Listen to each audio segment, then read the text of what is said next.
اعوذ باللہ من الشیطان الرجیم، بسم اللہ الرحمن الرحیم۔ اور قوم عاد کے بھائی ہود کو یاد کیجئے کہ انہوں نے اپنی قوم کو احقاف میں ڈرایا، اور ان کے قبل و بعد بہت سے پیغمبر گزر چکے ہیں کہ خبردار اللہ کے علاوہ کسی کی عبادت نہ کرو، میں تمہارے بارے میں ایک بڑے سخت دن کے عذاب سے خوف زدہ ہوں۔ ان لوگوں نے کہا کہ کیا تم اسی لیے آئے ہو کہ ہمیں ہمارے خداؤں سے منحرف کر دو، تو اس عذاب کو لے آؤ جس سے ہمیں ڈرا رہے ہو اگر اپنی بات میں سچے ہو۔ انہوں نے کہا کہ علم تو بس خدا کے پاس ہے، اور میں اسی کے پیغام کو پہنچا دیتا ہوں جو میرے حوالے کیا گیا ہے، لیکن میں تمہیں بہرحال جاہل قوم سمجھ رہا ہوں۔ اس کے بعد جب ان لوگوں نے بادلوں کو دیکھا کہ ان کی وادیوں کی طرف چلا آ رہا ہے تو کہنے لگے کہ یہ بادل ہمارے اوپر برسنے والا ہے، حالانکہ یہ وہی عذاب ہے جس کی تمہیں جلدی تھی۔ یہ وہی ہوا جس کے اندر دردناک عذاب ہے، یہ حکم خدا سے ہر شے کو تباہ و برباد کر دے گی۔ نتیجہ یہ ہوا کہ سوائے مکانات کے کچھ نہ نظر آیا،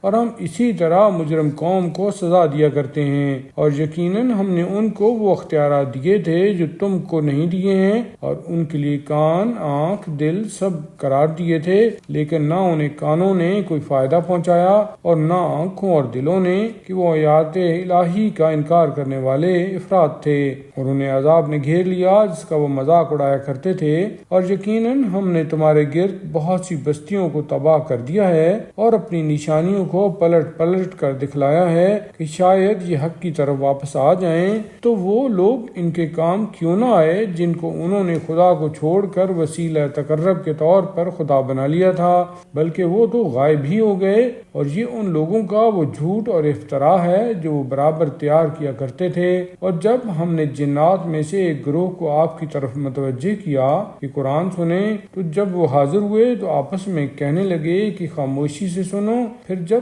تلاوت تمام ہو گئی تو فوراً پلٹ کر اپنی قوم کی طرف ڈرانے والے بن کر آ گئے، کہنے لگے کہ اے قوم والو، ہم نے ایک کتاب کو سنا ہے جو موسیٰ کے بعد نازل ہوئی ہے، یہ اپنے پہلے والی کتابوں کی تصدیق کرنے والی ہے، اور حق و انصاف اور سیدھے راستہ کی طرف ہدایت کرنے والی ہے۔ قوم والو، اللہ کی طرف دعوت دینے والے کی آواز پر لبیک کہو اور اس پر ایمان لے آؤ، تاکہ اللہ تمہارے گناہوں کو بخش دے اور تمہیں دردناک عذاب سے پناہ دے دے۔ اور جو بھی داعی الہی کی آواز پر لبیک نہیں کہے گا، وہ روئے زمین پر خدا کو عاجز نہیں کر سکتا ہے، اور اس کے لیے خدا کے علاوہ کوئی سرپرست بھی نہیں ہے۔ بے شک یہ لوگ کھلی ہوئی گمراہی میں مبتلا ہیں۔ کیا انہوں نے نہیں دیکھا کہ جس خدا نے آسمان و زمین کو پیدا کیا ہے اور وہ ان کی تخلیق سے عاجز نہیں تھا، وہ اس بات پر بھی قادر ہے کہ مردوں کو زندہ کر دے، کہ یقیناً وہ ہر شے پر قدرت رکھنے والا ہے۔ اور جس دن یہ کفار جہنم کے سامنے پیش کیے جائیں گے کہ کیا یہ حق نہیں ہے، تو سب کہیں گے کہ بے شک پروردگار کی قسم یہ سب حق ہے۔ تو ارشاد ہوگا